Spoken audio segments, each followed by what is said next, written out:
네, 저평가되어 있는 종목들을 찾아드리는 시간이죠. 바로 작전 리포트입니다. 오늘도 MTNW 허반석 어드바이저와 힘차게 시작해 보겠습니다. 전문가님, 안녕하세요. 안녕하세요. 네, 오늘은 어떤 종목을 가져오셨는지 보도록 하겠습니다. 제목이 반창고는 데일밴드, 체성분 분석기는 땡땡땡. 네, 먼저 힌트를 좀 보도록 할게요. 체성분 분석기 개발, 생산, 판매를 하고 있는 업체고, 두 번째, PT샵의 필수템. 여기서 약간 느낌이 오네요. 마지막, 체성분 분석 논문 99% 이상 동사 제품으로 측정. 완전 점유율이 높을 것 같은데. 네, 그렇습니다. 이 회사 힌트 주시죠. 반창고는 데일밴드. 네. 그러면 두통엔? 개보린. 네. 그리고 굴삭기를 우리는 포크레인이라 부르는데 그것이 네. 회사 이름이죠. 아, 그래요? 예, 그러면 체성분 분석기. 앵커님의 근육량이 네. 얼마나 있는지를 해보셨을 겁니다. 그럼 체성분 네. 분석기는? 제가 헬스장에 가면 한 네. 달에 한 번씩 하는 게 있어요. 인바디. 네, 정답입니다. 저는 인바디가 사실 회사 이름이라는 걸 안 지가 얼마 되지 않았습니다. 네. 이 회사를 가져오신 이유를 설명해 주시죠. 네, 앞서서 제목도 그렇고요. 저희가 같이 나누었던 대화를 보면 반창고는 데일밴드, 그리고 굴삭기는 포크레인, 그리고 두통엔 개보린과 같이 한 기업의 제품이 그리고 한 기업의 사명이 대명사, 보통명사처럼 활용된다라는 것은 그 회사의 어마어마한 찬사라고 생각이 듭니다. 그렇기 때문에 체성분 분석기라고 하지만 우리는 대부분 인바디라고 읽고 있습니다. 체성분 분석기 회사 1등 기업이라고 보시면 좋을 것 같고요. 96년 세계 최초로 특허를 개발을 했고 20년이 지나서 특허가 만료되고 있지만 경쟁사나 후발사들이 따라오는 데는 아직 기술적 한계가 있는 것 같고요. 인바디는 팔점식 측정 이런 쪽으로도 더 기술을 발달시켜가고 있는 모습입니다. 측정을 해보니까 정밀도 측면에서는 98.5%, 재현도에서는 99% 이상의 정확도를 보이고 있기 때문에 업계 최고 수준을 유지하고 있다라고 보시면 좋을 것 같고요. 제가 앵커님께 또 질문 하나 내겠습니다. 네. 경제방송하면? 네, MTN이죠. 그렇죠. 그럼 네. 체성분 분석기? 인바디. 네, 이렇게 1등이라는 찬사를 보내주기에는 이만한 설명이 필요 없을 것 같다라고 말씀드리고 싶고요. 매출을 좀 보겠습니다. 1분기 매출액은 386억 원으로 전년 동기 대비 16% 이상의 성장, 영업이익은 115억 원으로 전년 동기 대비 12% 이상의 성장을 좀 보이면서 예상치를 상회하는 실적을 좀 보였습니다. 대부분 1분기 실적은 비수기, 계절적 비수기라고 좀 보는데요. 추운 겨울을 좀 지나고 있기 때문에 이제 2분기부터 여름 휴가 하면 다시 몸을 만든다, 다이어트 한다. 새해에 들어서 작심삼일이었지만 다시 2분기부터는 해야 되겠다라는 생각이 들면서 체성분 분석기에 대한 그리고 헬스장 PT에 대한 니즈도 늘어남에 따라서 1분기 실적도 이것이 조금 반영이 되지 않았나. 그런데 계절적 비수기이기 때문에 2분기에는 더 좋을 것이다라는 전망에 의해서 1분기, 2분기, 3분기, 4분기 매출액, 영업이익 따박따박 증가하고요. 21년도, 22년도, 23년도 여전히 매출액, 영업이익 모두 다 증가 추세인 것을 좀 확인할 수 있습니다.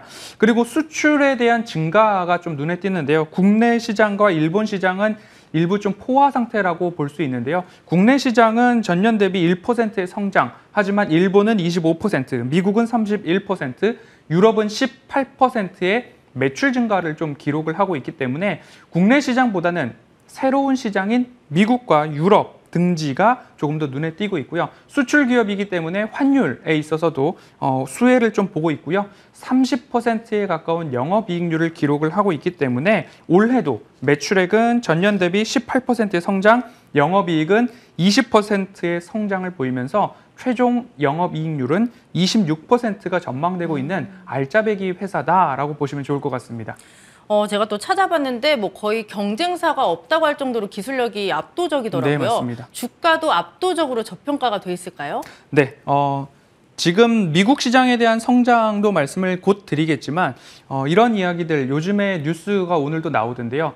대주주들의 지분 증여가 활발하게 이루어나고 있는 현재 주가 수준이다. 평시에도 지금처럼 약세장, 그다음에 차트상 가장 저점 구간을 지나고 있는 주가 지수임에도 불구하고 대주주의 증여가 일어나고 있다라는 기업들은 대주주도 지금 주가가 현저하게 저렴하다라고 보고 있구나라고 보시면 좋을 것 같고요.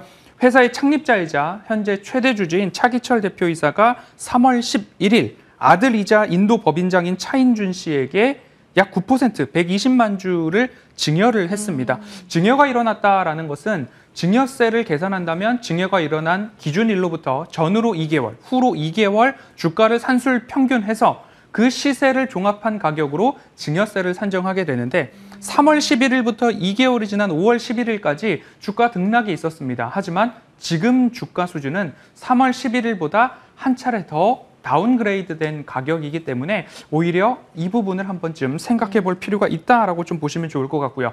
방금 전 보셨던 미국과 매출액 관련된 차트를 좀 보도록 하겠습니다. 우리나라와 일본은 이미 헬스장 그리고 헬스장의 인바디 제품들이 포화 상태라고 좀 볼 수 있을 것 같은데요. 하지만 미국 시장에 있어서의 매출 비중은 10에서 20% 초반대를 좀 기록을 하고 있는 모습입니다. 우리나라와 일본, 중국 같은 경우에는 그래도 10%, 20%의 성장을 좀 보이고 있는데 미국 시장만큼은 조금 저조한 부분들이 있는데 미국은 울그락불그락한 덩치가 큰 그런 근육들이 많기 때문에 굳이 내가 뭐 PT를 받고 예쁜 몸을 만들기보다는 오히려 내 몸의 덩치를 키우는 뭐 예를 들자면 마초적 성격의 헬스, PT가 좀 강화돼 있어서 퍼스널 트레이닝을 잘 받지 않는 문화죠. 하지만 최근 엔데믹 이후에 미국 피트니스 센터들을 좀 보니까 개인 PT를 많이 하는 헬스 클럽들의 점포수가 늘어나고 있다. 그리고 매출도 증가하고 있다라는 점을 한 가지 꼽아본다면 인바디의 수출 가능성이 좀 늘어날 수도 있겠다. 그리고 인바디는 해외 법인 영업을 하고 있기 때문에 고스란히 이익으로 들어오는 구조다라는 부분 한번 참고를 해보실 필요가 있을 것 같고요.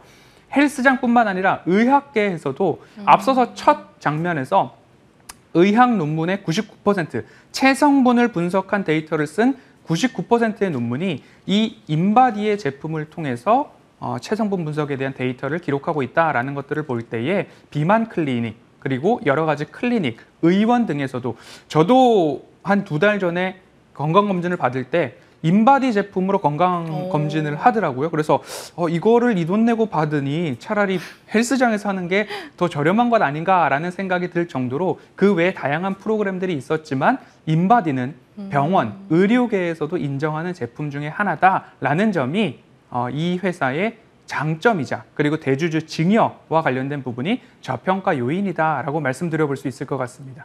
말씀을 드려보니까 굉장히 구미가 확 당기는데 네. 이 종목의 가격 전략까지 짚어주시죠. 네, 차트를 보시면 오히려 조금 더 매력적일 수 있을 것 같습니다. 10년치 주봉상 차트를 좀 기록을 해놨는데요. 작전 리포트는 차트상 저위험 구간이다라는 말씀을 꼭 드립니다. 10년 전에도 그렇고요. 지금도 그렇고요. 오지 않을 것 같은 구간들이 지금 왔다라고 보시면 좋을 것 같습니다. 그래서 코로나 팬데믹 때도 그렇고요. 그 이전에도 그렇고요. 엔데믹에 대한 리오프닝에 대한 기대감들이 있었지만 다시 차트상 저위험 구간까지 내려온 상황입니다. 그런데 우상향의 추세는 유지되고 있어서 이 기업의 매출이 증가하고 있기 때문에 이러한 부분들이 있다라는 부분 꼭 챙겨보시면 좋을 것 같고요. 현재에도 마찬가지로 차트상 저위험 구간으로 오고 있는 상황입니다. 그러면 작전 리포트는 제가 매수 단가를 저렴하게 제시를 해드리려고 노력을 하고 있고요. 그리고 그 단가 이하에서는 모아가는 전략을 좀 구사해보자라는 말씀 드리고 있습니다. 23,000원 이하에서는 그래도 차곡차곡 모아가실 필요가 있겠다라는 말씀 드리고 싶고요. 1분기 컨센서스를 상회하는 실적 달성을 했고요. 2분기 계절적 비수기였던 1분기보다는 좋을 것으로 22년도를 토탈했을 때에도 매출액과 영업이익은 2자릿수 증가가 전망되고 있기 때문에 차트상 저위험 구간에 매집을 하셔서 목표가는 한 32,000원 좀 장기적으로 바라보신다면 가능할 수 있겠다라고 전망을 하고 있으니까요. 시장이 조금 흔들립니다. 수요일까지는 발목과 무릎 사이를 왔다 갔다 할 수 있으니까 너무 급하게 모든 종목을 보시기보다는 차곡차곡 차분하게 보시면 좋을 것 같습니다. 네, 오늘의 저평가된 종목은 바로 인바디였습니다. 투자하실 때 참고해 보시길 바랄게요. 오늘도 MTNW 허반석 어드바이저와 함께했습니다. 고맙습니다.